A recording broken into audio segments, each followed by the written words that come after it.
영토의 크기는 나라마다 다르고 태양이 뜨고 지는 시간은 경도의 위치에 따라 다릅니다. 따라서 같은 국가에 속하는 곳이라고 해도 지역에 따라 태양이 가리키는 시간은 같지 않습니다. 우리나라의 경우에 한반도 서쪽의 마한도와 동쪽의 끝 독도는 일출과 일몰 시간이 동일하지 않습니다. 이는 위치에 따라서 태양이 남중하는 시간이 다르기 때문입니다. 장소마다 다른 시간을 말할 때 각각을 지방시라고 말합니다. 그러나 한 나라 안에서 사용하는 시간이 서로 다를 경우에는 혼란이 야기될 수 있으므로 나라 전체를 기준으로 공통으로 사용할 수 있는 시간을 정하는데 이를 그 나라의 표준시라고 말합니다. 그러므로 이 범위 안에서는 모두 같은 시간대를 이루는 것입니다. 이를 단일 표준시라고 하는데 그러나 모든 나라가 단 하나의 표준시를 사용하는 것은 아닙니다.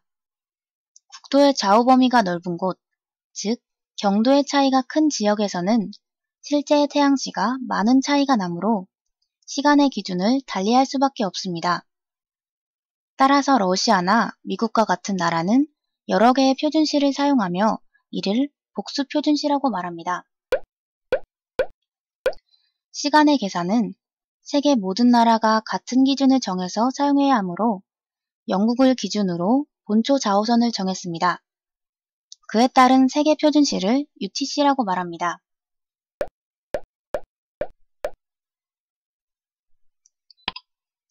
한반도는 북위 33도에서 43도, 동경 124도에서 132도 사이에 위치하고 있으며 대한민국의 경우 시간을 나타내는 표준 좌우선의 중심은 127.5도이고 서울의 경도는 127도입니다.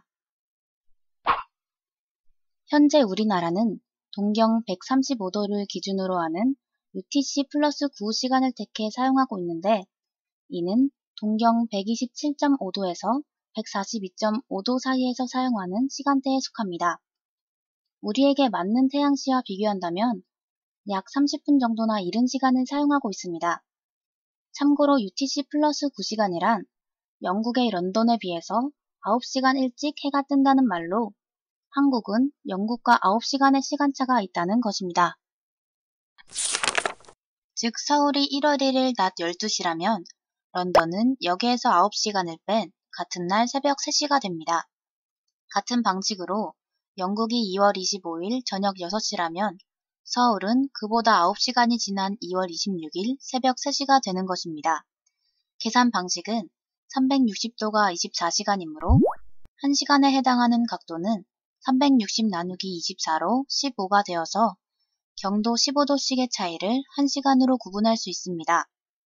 현재 우리는 일본의 기준인 동경 135도의 표준시를 사용하므로 135 나누기 15는 9가 되며 대한민국이 영국보다 동쪽에 있고 해가 그만큼 빨리 뜨기 때문에 영국 시간을 기준으로 플러스 9가 되므로 UTC 플러스 9의 시간을 쓴다고 말하는 것입니다.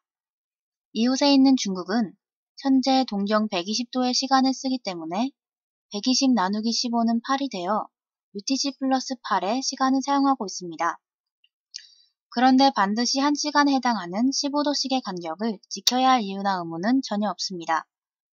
15도의 절반인 7.5도의 시간을 채택하는 나라도 있으며 인도와 같이 굳이 정수 시간대의 표준시를 고의적으로 쓰지 않는 나라들도 있습니다. 우리나라의 중심은 127.5도이므로 위와 같은 방식으로 계산하면 UTC 플러스 8.5가 됩니다. 이 시간 또한 계산하기 편리한 방식이며 쓰지 말아야 할 이유는 전혀 없습니다. 이에 대해서는 따로 설명드리도록 하겠습니다. 그런데 우리나라의 주변국은 중국과 일본으로 그들은 가로가 긴 국토를 가졌지만 경도의 범위와는 상관없이 중국은 동경 120도, 일본은 동경 135도의 시간을 자국의 단일 표준시로 삼고 있습니다. 서구 유럽을 중심으로 여러 나라에서 부분적으로 사용하고 있는 썸머타임 제도가 만들어진 배경과 본래의 취지는 무엇일까요? 썸머타임제의 본래 목적은 에너지 절약과 이에 따른 여가 시간의 확대입니다. 그러나 오늘날에는 그 효과를 장담할 수 없으며 실제는 그 효과가 미미한 것으로 결론이 났습니다. 그럼에도 불구하고 세계 여러 나라에서 계속 사용하는 이유는 무엇일까요? 최근에는 에너지 절약으로 인해 이산화탄소의 배출이 줄어들 것이므로 지구온난화 문제를 해소하는 효과가 있다고 주장하기도 하지만 이 역시 본래의 취지와는 아무런 상관이 없으며 서머타임 제도를 그대로 유지하기 위한 변명거리에 지나지 않을 뿐입니다. 지구는 지축이 23.5도 기울어진 둥근 공의 형태이므로 위도에 따라서 태양빛을 받는 양이 다를 수 있습니다. 즉 지리적으로 고위도 지역에서는 여름에 태양이 일찍 뜨고 늦게까지 머물기 때문에 서머타임 제도를 실시하기 적합하다고 말합니다. 또한 지역에 따라서는 여름철 밤과 낮의 시간차가 4시간에서 5시간까지 나는 경우가 있으므로 낮 시간을 활용하기 위해 서머타임제를 실시하는 나라가 많다고 합니다. 그러나 국가에 의한 시간의 강제 조절은 장기적으로 볼 때의 득보다 실이 많습니다. 과거 우리나라에서 1948년부터 1988년까지 12번이나 이 제도를 실시한 적이 있습니다. 특히 광복 후 서머타임과 함께 얼마 동안 병행해서 사용하던 127.5도의 우리 시간을 1961년 후부터 동경 135도의 일본 시간으로 맞춘 후에도 계속 서머타임 제도를 실시했던 경우가 있었습니다. 이것은 태양시에 비해서 1시간 30분이나 이른 시간을 사용한 셈입니다. 따라서 삶의 질이 크게 떨어진 것은 너무나도 당연한 결과였을 것입니다. 흔히 아침에 일찍 일어나는 새가 먹이를 먼저 먹는다고 말하며 서구 유럽처럼 1시간 또는 그 이상 빨리 일어나고 늦게 자는 것이 국가 경쟁력을 크게 높이고 경제적으로도 유리하다고 말하지만 그런 단순한 논리가 맞다면 차라리 1~2시간이 아니라 그 이상 앞당기면 더 좋을 것입니다. 물론 실제 그렇게 생활하는 나라도 있지만 그 지역에 살고 있는 사람들은 적지 않은 부작용으로 큰 고통을 당하고 있습니다. 더 나아가 선진국을 따라가자며 무조건 서머타임 제도까지 주장하기도 합니다. 이것은 옳은 주장이 아닙니다. 표준시의 선택에서 선진국을 참고하는 것은 아무런 가치가 없습니다. 입장이 전혀 다르기 때문에 처음부터 비교의 대상이 되지 않는 것입니다.